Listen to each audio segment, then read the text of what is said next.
Welcome to Grow and Learn, everyone. Today we're speaking to Staci Gray.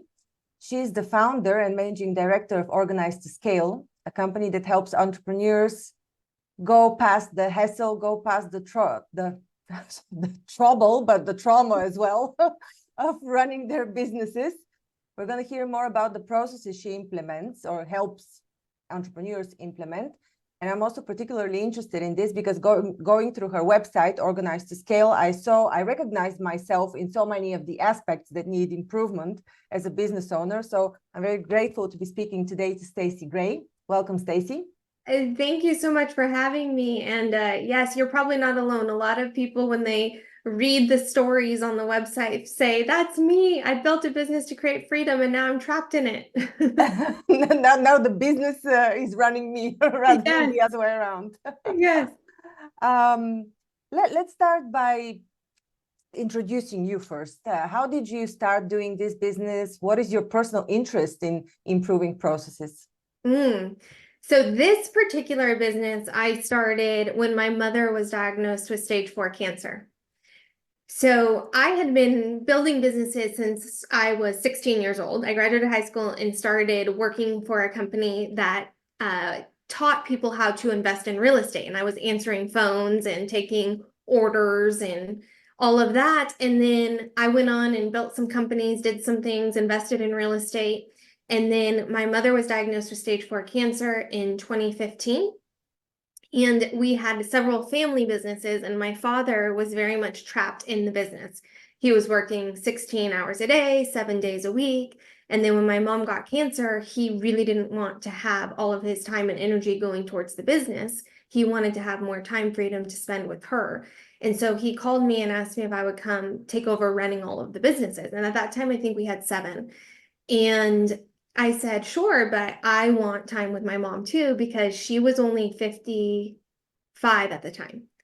And so I came in and I put all of this infrastructure in place, the right people in the right seats, playbooks, 90-day execution plans, and these rhythms and meeting cadences that created a lot of structure for predictable execution. And all of our clients of those 7 companies were entrepreneurs, capital raisers, syndicators, and saw what I had done for our family businesses and asked me to start doing it for them inside of their syndication businesses. I didn't know if it was scalable. Like I didn't know if all of the systems I had created for our family businesses would translate. And so I had a few friendly people that were like, I'll be a guinea pig. Can you help me? And so I did those. And this was about 4 years ago. And since then have organized to scale over 50 businesses. And the syndicators that I've worked with have raised over 300 million. And the systems translated and they worked. And so that's how I got into that. And unfortunately, my mom did pass away in 2019. But I was able to spend the last 18 months of her life with her, which was really special because systems really created that time freedom that we were looking for. Wow, that's a touching story, and a story of, I don't know, sadness and success at the same time. Yeah. But yeah, happy that you see it from the perspective of you were able to spend time with your mom. Yeah. So when you're talking about syndication, you were initially helping real estate companies to syndicate. Are you still doing only this type of syndication, or are the companies you're arranging the processes for also syndicating for other reasons? So the types of clients that I work with are just 7-figure entrepreneurs that end up trapped in their businesses. And so they have proven some type of concept. So they had this idea, they brought it to the market, and they stumbled through selling it and fulfilling it, and they created a brand and a reputation for themselves, and the volume is rising, but they are stuck in between sitting in that visionary seat, which is the person that goes out and builds the brands and relationships, and that integrator seat, which is the back office side, where it takes the vision and translates it into day-to-day execution. And so I focus on syndicators, but also any entrepreneur that has hit that 7-figure mark. Some of my other clients are real estate developers, property managers. They have residential assisted living homes. I'm about ready to do one that's pressure washing, which is things I've never done before. So the systems are, we run a 3-step process that every business, and if I don't know if now's appropriate, but I can share that 3-step process for how we organize. Absolutely, yeah. So step 1 is architect. And it's very similar to real estate. So if your audience is familiar with that process, before you do any ground up development, you're going to create a blueprint. What are we building? And so the architect phase in business is the same thing. We create a business blueprint. What are we building? What kind of lifestyle do we want it to create for us? What kind of big, hairy, audacious goal do we have that we want to achieve, whether it's raising 300 million or it's having 1,000 people in our membership program? What is that? And then what do you want to do inside of your business? Do you want to be the person hosting a podcast or a show on social media, doing YouTube and going to conferences and events? Or are you the person who wants to be behind the scenes, putting the technology and systems and leading and managing people in place? And then what are the metrics for success? How do we know if we're on track or off track? So we do all of that in the architect phase, and that's step 1. And then step 2 is where we build. And that's where you lay a solid foundation. You figure out, okay, this is where the framing is going to go in. We put the walls up, we paint, we put the kitchen together. We do all of the infrastructure for somebody to be able to come into our business and operate it. And then step 3 is operate. And that's where if we liken it to real estate, that's where you plug in a property manager and tenants, and they would handle the day-to-day. In business, you would plug in an operations manager and tactical team to run the day-to-day. In all of the businesses that I have organized to scale, and personally in my own businesses, I've done this way wrong many, many times. Like I'd be like, oh, we need a website, oh, we need social media. I'm just going to hire somebody off of Upwork or Fiverr and get it going.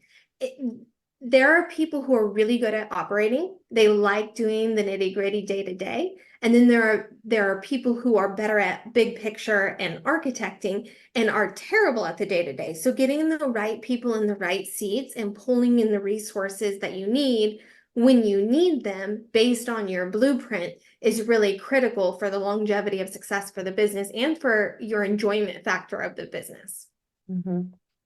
I could imagine that people who have 7-figure businesses would already have some structures and processes in place in order to have reached the 7 figures. So is what you're doing sort of a restructuring so that the owner can actually step up to the area, the sphere that he enjoys the most? Or do you review the structures and processes that are already in place and just reshuffle a little bit? Yeah, so I've been under the hood of a lot of 6, 7, 8-figure businesses, and you'd be surprised at every business has a process that they're running. Absolutely. Is it documented? Is it followed by all? Does everybody know what success looks like? And is it being measured? The answer to that is usually no. So yes, we run processes. Same like a human being in their life, right? You get up, you make your bed, you eat breakfast, you work out, you take your kids to school, you do all of these things. If you were to hire a nanny to come in and do that for you, that if you don't document that and train them, then you have a process, but only you can do it. So it's not organized to scale unless it's duplicatable in a repeatable fashion that somebody else can fulfill. Makes sense. All right. And the third step? Well, so the 3 steps were architect, build, operate. So operate is where you plug the people in and they run the day-to-day. Okay, fantastic. So what is the first thing you do when a client comes to you with a request to organize to scale? The first thing we do is we do personality profiles. So we understand you as a founder or a leader within the organization. How are you uniquely wired? What do you want it to look like for you? Because most people build businesses to create freedom for themselves. and then end up trapped in the businesses designed to create that freedom. And Stephen Covey says to begin with the end in mind. And you sometimes have the end in mind, like the front of a puzzle box. You have something that you're shooting for. It's your North Star. And we really need to understand what that is for the founder. Because usually when they get to a point where they're needing to implement workflows, processes, and systems, they are feeling overwhelmed, drowning in operational chaos. Like their brain is not functioning at full capacity because they have way too many tabs open, and they are just trying to protect their reputation, fulfill on the next project, keep their team happy. And so we have to get them out of that chaotic state of being into a more regulated, calm nervous system to establish what is their North Star, what is it that we want it to look like, so that we can put infrastructure and people in place to bring them in that direction. And I think there's one really critical point about organizing to scale businesses, and it's a mindset shift, which is also really critical. And one of the first things that we do is you can't organize to scale your business unless you organize to scale yourself. And we often find leaders, and I've been this kind of leader, when I'm not my best, I've been this kind of leader, where you're in a perpetual state of saying, well, I just don't have the right systems, or I just don't have the right people, or I just don't have enough time. And that is a narrative that usually isn't serving the leader, because it is creating an environment where they feel like they're at the mercy of the external. And what we really need to reignite is that you have an opportunity. You've just proven the success of your business, and you have an opportunity to restructure it, revamp it, document it, make it more streamlined and efficient so you can create something that you want. And that shift has to, that confidence in them has to be rebuilt. That shift in their mind has to happen so that they can really own that, hey, I've done amazing. I've created something already so wonderful. Now I get to, because I've done such a great job of driving revenue and putting processes in place, I can now do the things inside of my organization and business that I love doing. And when the leader and founder is doing what they love doing, the businesses usually scale. It's interesting that you mentioned Stephen Covey, and I also read a few quotes from your website that quote Lewis Carroll, Jim Collins, Tony Robbins, and clearly you're a lot into self-development and you're a self-aware person. But when a leader comes to you and you're sort of trying to convince them of their achievements to date, and what you need to retrain them to your personal growth view, or how does this work? Usually, so in the short answer, yes. The short answer is yes. The longer answer is usually when an entrepreneur is trapped in their business, they're feeling like they're failing. They're feeling like they're doing something wrong, that they don't know what they're doing, and they're embarrassed. And so they don't usually feel like they have a place that they can go to be vulnerable and honest and get help. And what I really like to do at Organize to Scale is to normalize the entrepreneurial journey. I have had people call me crying, stressed out, feel like their marriage is on the rocks, feeling like they're one bad decision away from things crumbling, or taking on a client and not being able to fulfill properly. And I feel like my initial mission is to rebuild their confidence. And because confident people take action, and the more action you take, the more momentum you develop. And then you have positive momentum, you get more done, and you feel like no matter what comes your way, you can navigate it. So there is an element of shifting their mindset. However, that happens through a series of questions, because they're the ones that have to connect the dots in their head that how I'm operating got me to this place, but now I've hit a ceiling. And I'm going to have to make some changes in order to get to the next level. And I like to say 10, like when you say, my life is at a 10, 10 is like the new 0. It's just the next level. This is the perpetual breakthrough growth of any human being, if they choose to be a seeker, is you seek, you set a goal, you seek, you pursue, you hit a ceiling, And then you have to reinvent yourself to get to that next level. And I think it's Zig Ziglar who talks about the 4 levels of mastery, where level 1 is basically you're no good and you don't know it. Level 2 is you're no good and you know it. Level 3 is you're getting better, but it takes conscious effort. And level 4 is it's second nature. You're a master. It's a part of your being. And I say level 1's easy. When you're no good and you don't know it, it's easy because you're not even aware. But level 2, when you're no good and you know it and you know you have to make a change, sometimes you want to go back to level 1. You don't want to push through and go to level 3 because you have to sit with all of your demons, all of the ways you've been operating that are clashing with what you say you want in life. And you have to be willing to be vulnerable and say, I need to make a change. And in every new thing that we learn, we're beginners again. So it's embarrassing. We don't like to present that we don't have it all together, but that is the growth journey. And you can't scale from 6 figures to 7 figures to 8 figures without having to reinvent who you are as a leader.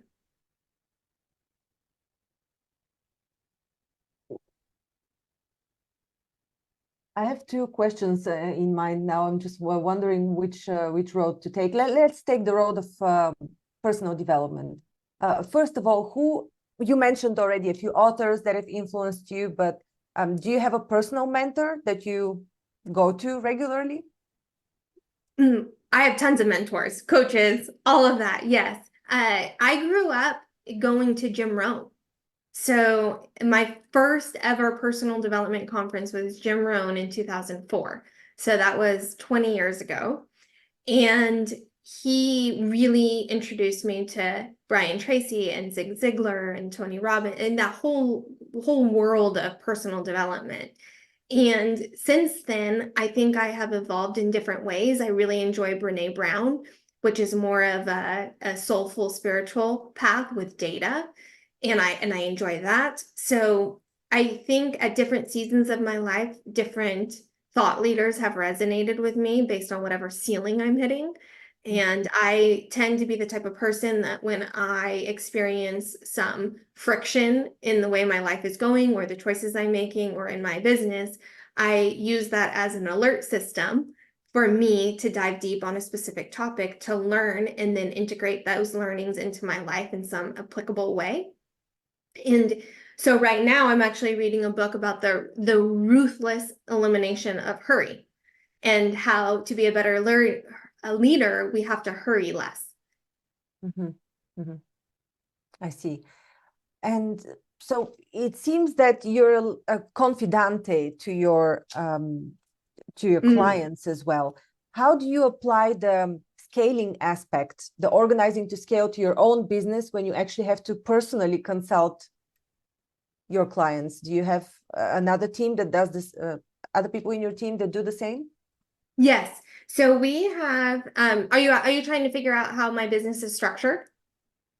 In a way, yes. In a way, yes. I'm just wondering how you manage to serve as many clients and coach them at the same time. Yes. So 2 models. One is we have our boutique services, which is one-on-one. And then we have our group offerings, which are collaborative. So that allows for a little bit more of a scalable offer. And so our boutique clients are more of the seven figure plus. Mm-hmm. And then the group is people who are 6 figures trying to get to that 7 figures because there's some templates and frameworks that they can use to apply to kind of push them along. And then once they hit that next big ceiling, then they can move into something more boutique. I see. Mm-hmm. You also have a very interesting offering on your website. It wasn't, was it a freebie or maybe I'm mistaken? I'm not quite sure. I think we have tons of freebies. So if your audience, so we have a free report that's called 4 tips for organizing your business to scale. They can send an email to scale@organizetoscale.com to get a copy of that. And we talk through just the 4 steps. So everybody has to have a direction. Where are you going? And how do you clarify that direction? A lot of people I work with, they're like, I don't know what I want. I wanted freedom, and now this business isn't giving me freedom. And so it's really reconnecting with your goals and your identity. And then you have to have infrastructure and frameworks to follow so that there's some predictability. And then you need people. And then you need a process for taking massive action consistently. And so this free report walks people through some questions you can ask yourself to get to the heart of what it is you really want and what processes and people you may need to get there, and then how to get yourself to take the action that you need to make it happen. Because so many people have dreams. An idea is a dime a dozen. There are so many ideas out there, but the dreamer and the doer have to meet. And that is the part that a lot of people get stuck on, is they live in the dreaming but don't execute, or they execute but don't have a North Star. And those two have to be integrated to really achieve the type of success people are looking for. Staci, what is some quote or some principle that you've currently adopted, something that is currently guiding you personally? Yes. Well, I'll give you 3. So 2 at Organized to Scale that we live by is, if it's not on the calendar, it doesn't exist. So we run a calendar system, and time and money are the only things that we really have to spend to get an ROI. And so we have to be ruthless about how we spend our time and ruthless about how we spend our money. And so the second saying is, if it's not in the budget, it doesn't get spent. So understanding what your budget is and where your resources are being allocated that are really going to move the needle. And then the last one, and this is more of personal development, and I don't know who said it, so this is not something that I have come up with, but there's a saying that says, if you want to be successful, keep your promises. If you want to be responsible, keep your promises to others. If you want to be successful, keep your promises to yourself.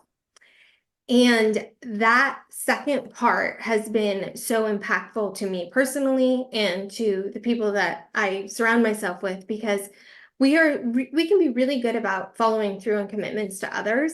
And then we tell ourselves, I'm going to get up at this time, or I'm going to work out, or I'm going to not let this person take advantage of me, or I'm not going to take on a client that doesn't resonate with me. And then we betray ourselves. And when we do that, we break trust with ourselves. And trust is the most important ingredient in any relationship. And I think in a business, you have to have self-trust, you have to have team trust, and you have to have tribe trust. And when you have all 3 of those, you have a solid foundation. And so trusting yourself is the first domino that has to fall to make that happen. Tracy, this was so much condensed wisdom in half an hour. I really appreciate it. Yes, thank you so much for having me. I hope it added value to you personally and to your audience. Absolutely, you did. I think I'm gonna get the 4, what was it? The 4 levels of mastery. What is it? Oh, the 4 tips. Yes. You can send an email to scale@organizedtoscale.com to get the 4 tips for your report. Yes. Yes. Yes. Yeah, I'll check your 4 tips out. I love it. Thank you so much. Thank you so much. Same.